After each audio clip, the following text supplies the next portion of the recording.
금융기업들은 과연 비트코인을 취급하게 될까요?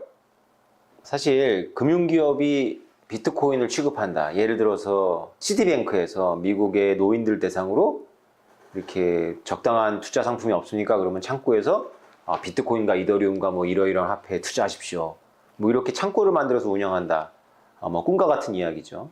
그것이 2017년, 18년까지는 꿈과 같은 이야기였습니다. 그런데 지금은 그게 꿈이 아니에요. 좀 과감하게 예측을 하자면 여러분들 생각하는 것보다 훨씬 더 빨리, 올해는 모르겠어요. 내년, 내후년 뭐 이렇게 빠른 시간 안에 우리가 다 알고 있는 금융회사들이 일반인들을 대상으로 암호화폐 투자 창구를 마련할 것이라고 저는 보고 있습니다. 그 근거는 뭐냐면 2020년 7월에 시작이 됩니다. 미국의 통화관리국이라고 하는 OCC라고 하는 기관의 짱이 미국 전역에 금융은행을 하고 있는 뭐 뱅크 오브 아메리카라든가 이런 은행들한테 편지를 보내요. 은행이 비트코인 수탁 서비스를 해도 된다. 비트코인 수탁 서비스라는 거는 비트코인을 대신 보관해 주는 서비스죠. 그러면서 그것이 법에 저촉되지 않는다라고 편지를 보냅니다. 제가 받은 느낌은 미국의 그런 은행들은 자신들이 비트코인이나 이더리움을 취급할 수 있냐라고 물어보지 않았던 것 같아요. 왜냐면 그런 생각 자체가 없었던 것 같아요.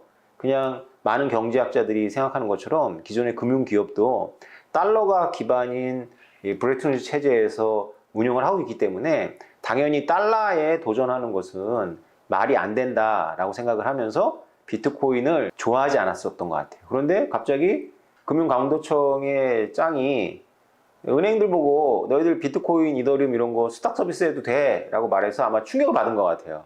금융감독청의 장은 아마도 본인의 철학이 있었던 것 같습니다. 어찌됐건요. 역사에는 이런 우연성이 있죠. 그날 바로 비트코인이 3년 동안 하지 못하던 1만 달러 완전 돌파를 성공합니다. 그 이후로부터 지금까지 비트코인이 1만 달러 미만으로 내려가지 않았습니다. 자, 비트코인이 1만 달러를 2017년 11월에 처음 돌파하고요. 숱하게 많이 1만 달러 밑으로 미끄러지고 올라갔다 미끄러지를 반복하다가 미국의 은행들의 인허가를 관장하는 기관의 장이 은행들이 비트코인 보관 서비스를 할 수 있다고 발표한 순간 완전히 돌파해서 우리가 지금 보고 있는 이런 장의 시작을 알리죠. 저는 금과 달러와 비트코인을 비교하는 많은 사람들에게 이렇게 얘기해 왔어요. 비트코인이 금융기업들이 취급하기 너무 좋아. 아마 금융기업들이 비트코인을 너무 좋아해서 정부가 비트코인을 막을 수도 없지만 아마도 막지 않을 거라고 나는 생각해 라고 얘기를 했습니다. 여러분 생각해 보세요. 우리나라에서 달러를 제일 많이 갖고 있는 게 어딘가요? 물리적으로 달러가 제일 많은데 한국은행이나 은행들일 거예요. 그렇죠? 그러면 금을 누가 제일 많이 갖고 있을까요? 미국의 금융권 은행들이 제일 많이 갖고 있습니다. 각국에 있는 금들도 결국은 그들의 중앙은행이나 금융권에 들어가 있어요. 민간인이나 민간 기업이 갖고 있는 것도 있지만 그게 많지 않습니다. 여러분 이것이 시사하는 바가 있어요. 원래 은행업이 본질이 무엇인지를 잘 생각해 봐야 됩니다. 우리는 그냥 은행은 망하지 않는 것이고 은행에 돈을 넣는 것은 뭐 국가기관에 돈을 넣는 거랑 똑같다라고 우리는 여기는데 은행하고 국가기관은 서로 협력할 때도 있지만 서로 갈등할 때도 많았고요. 역사적으로 이렇게 따져보면 은행이 국가보다 훨씬 더 큰 개념이 있을 수도 있어요. 유럽만 놓고 보면 은행은 거의 카톨릭하고 비슷해요. 그러니까 개별적인 왕국이 있고 봉건 영주들의 영토가 있었지만 은행은 그것보다 더 초월되어 있었어요. 주권이라고 한다면. 그런 것이 근대화 과정에서 중앙은행이 만들어지고 국가 밑으로 은행이 들어가고 이랬지만 그 본능은 남아 있습니다. 다시 말해서 완전히 사회주의나 완전히 공산주의 국가가 아닌 이상 은행은 국가가 망해도 살아남아야 되는 기구예요. 그런 유전자가 있다고 보시면 됩니다.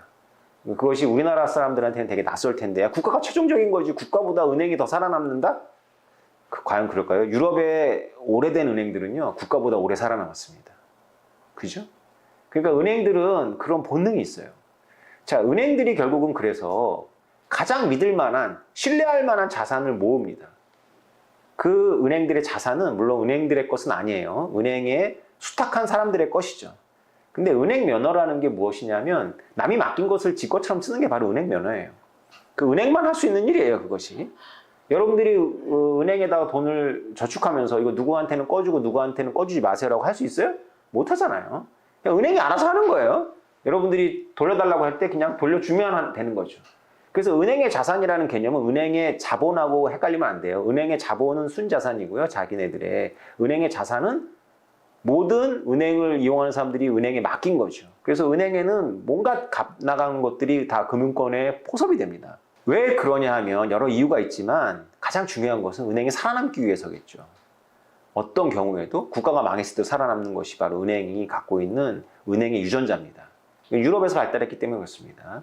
자, 그러면 뭐 미국의 은행 감독청장이 은행을 감독하는 청장이 니네가 살아남은 비트코인을 갖고 있어 라고 말했다는 뜻은 아니에요. 그렇게 확대 해석하시면 안 되고요. 자, 이렇게 값 나가는 물건들을 은행에 보관하면서 이것을 어떤 식으로든지 간에 자신들의 수익의 창출의 근거로 만들어야 되겠죠. 그렇지 않으면 은행은 전당포예요. 전당포는 뭐죠? 여러분들이 창고 대신 하는 거예요. 맡겨놓고 여러분들이 원할 때 찾아가는 거죠. 은행은 전당포하고 다르죠. 뭐가 다르죠? 은행은? 전당포는 맡겨놓은 걸 보관했다가 찾으러 오면 수수료 받고 돌려주는 거잖아요? 그죠? 은행은 뭐가 다르죠? 맡겨놓은 걸 가지고 남한테 빌려줘요. 맡겨놓은 걸 가지고 남한테 빌려주면서 거기서도 수수료를 뗀단 말이죠. 이것은 은행 기업만이 할 수 있는 면허예요. 우리가 하면 그거는 이제 자본시장법이나 유사수신 이런 거에 걸리는데 은행만 할 수 있어요. 이것이 바로 보편적인 은행들의 역할입니다. 비트코인이 그런 면을 생각해 보세요. 비트코인이 일반인들이 직접 비트코인을 다루기가 쉬운가요? 어려운가요? 비트코인은 어려워요. 일반인들이. 특히 노인을 생각해 보세요. 왜 어려울까요? 보관 너무 위험하고 자기가 갖고 있자니 너무 뭐 떨리죠. 이 고가를. 그래서 은행에 맡겨놔요. 그럼 은행이 그걸 어떻게 하죠? 남한테 빌려줘요. 남한테 빌려줘서 신용을 창출하겠죠. 자, 은행이 하기가 너무 좋죠. 보관해주고 신용을 창출하고. 또 있어요. 일반인들이 비트코인을 직접 보유하는 것보다는 은행을 통해서 간접적으로 보유하는 형태를 선호할 수 있는 이유가 또 있죠. 이게 핵심인데 경제학자들이나 여러분들의 친구분들이 비트코인의 가장 큰 단점이라고 뽑는 게 바로 은행들이, 금융기업들이 비트코인을 가장 좋아하는 이유예요. 가격이 지랄 같죠? 이 가격이 지랄 같은 게 바로 금융기업의 관점에서는 바로 뭐다? 수익의 원천이다. 네, 금융기업 입장에서는 어떻죠? 비쌀 때 팔고 쌀 때 살 수 있어요. 금융기업이 무슨 도사라서 그렇게 가능하냐? 물론 그들도 우리랑 비슷해요. 정확하게 맞추진 않지만 우리보다 승률이 높다. 만약에 동전 던지기 게임을 계속 반복해서 한다면 우리는 반드시 은행한테 진다. 왜 그렇죠? 은행은 바로 어느 정도 시장에 직접 간접 영향을 미칩니다. 그것이 바로 은행들이 금괴가 있기 때문에 금 투기자들이 비트코인 투기하듯이 작전을 못하는 이유예요. 은행이 시장을 순응하는 존재만은 아니다. 은행이 시장을 창출하기도 한다. 사실은 뭐 미국의 그 은행이잖아요, 그죠? 그 연방준비제도, 중앙은행이 그것도 은행인데 시장 창출한다는 거 이해가 되시죠? 이자율 올린다 내린다라는 말을 하면서 주식 가격 막 출렁이 시키잖아요. 시장에 이렇게 직접적으로 영향을 미쳐요. 물론 중앙은행 같진 않지만 뭐 그런 금융의 네트워크가 그런 역할을 합니다. 그러니까 반복해서 한 번은 개미들이 이길 수 있어요. 그 은행을 상대로 한 번, 두 번은 이길 수 있는데 만약에 이 승률이 기울어진 운동장에서 승률이 내가 은행하고 나하고 비트코인을 놓고 해칭 게임을 한다. 비쌀 때 팔고 쌀 때 사는 되사는 거를 내가 은행을 딱 상대로 1대1로 게임을 무한 반복한다. 누가 승자라고요? 은행이 이깁니다. 그래서 은행한테는 너무 좋은 상품이에요. 금은 은행 입장에서 너무 따분해. 요동을 좀 덜 쳐. 근데 비트코인 요동을 너무 많이 치기 때문에 은행 입장에서, 금융기업 입장에서 너무 좋은 수익 창출원이다. 여러분 이런 생각해 보세요. 미국의 주요 은행들, 주요 금융기업들의 비트코인이 수익 창출의 원천이야. 자, 그러면 결론이 나왔죠. 만약 그렇게 된다면 미국의 정부, 상원, 하원, 양원으로 구성되어 있고 연방정부, 대통령 비트코인을 막을까요? 안 막을까요? 안 막죠. 왜 그렇죠? 네, 음모론, 여기서 음모론, 여러분 좋아하는 음모론 모건 스탠리, 로스차일드 나오잖아요, 그죠? 다 미국의 전반적으로 움직인다며. 여러분, 저는 음모론주의자가 아니고 음모론 믿지 않습니다. 그러나 한 가지 확실한 건 뭐냐면요. 금융기업들의 집단적인 이해가 정치에 누구보다 강한 영향을 미치는 건 맞아요. 그래서 이렇게 금융기업들의 집단적인 이해에 훼손하는 일을 연방정부가 함부로 쉽게 하지는 않습니다. 그러면 지금 2021년이 어느 때냐?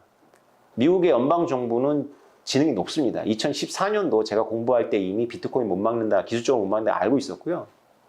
미국의 은행들은, 미국의 중요한 모건 스탠리라든가 골드만삭스의 수뇌부들은 비트코인이 새로운 수익 창출원이 될 수 있다는 것을 2017년도쯤 알았습니다. 그래서 지금은 여러분들 앞에 펼쳐지고 있는 모습은 명분 쌓기라고 저는 보면 맞다고 봐요. 어느 순간까지 비트코인이 안 된다라고 막 떠드는 사람들이 턱시도를 입는 사람들이에요.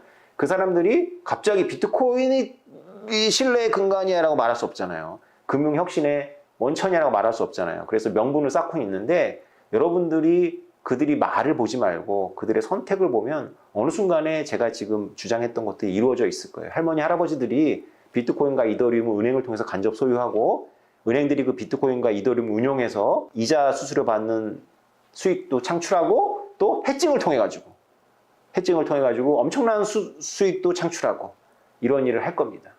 그리고 그것은 면허가 있기 때문에 바로 여기서 결정적인 저의 결론. 은행들이 가장 두려워하는 게 누굴까요? 모건 스탠리, JP모건, 우리나라 국민은행, 신한은행, 뭐 국가기관 비슷하지만 대한민국 은행은 어쨌건 은행 기업들 입장에서 가장 지금 위협을 느끼고 있는 대상, 적들이 은행의 에너미가 누굴 것 같아요? 바로 빅테크입니다. 애플, 아마존, 카카오, 네이버, 구글이 은행의 에너미예요. 누가 이길 것 같아요, 여러분? 빅테크가 이길 것 같죠? 근데 은행한테는 뭐가 있죠? 면허가 있어요. 그래서 기술과 네트워크만 가지고는 옛날 은행들이 수백 년 살아남은 은행들이 이번에 져요. 왜냐하면 스마트폰을 갖고 있는 이들, 플랫폼을 갖고 있는 이들한테 져요. 개인정보를 다 갖고 있잖아요, 구글이. 은행이 여러분들에 대해서 더 잘 알아요. 구글이 여러분에 대해서 잘 알아요. 답 나오잖아요, 그죠?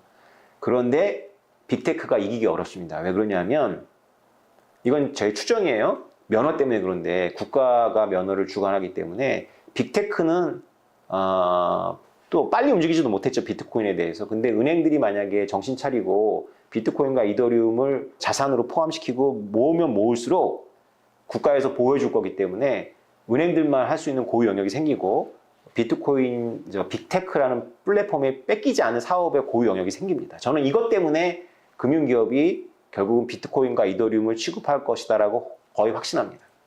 이상입니다.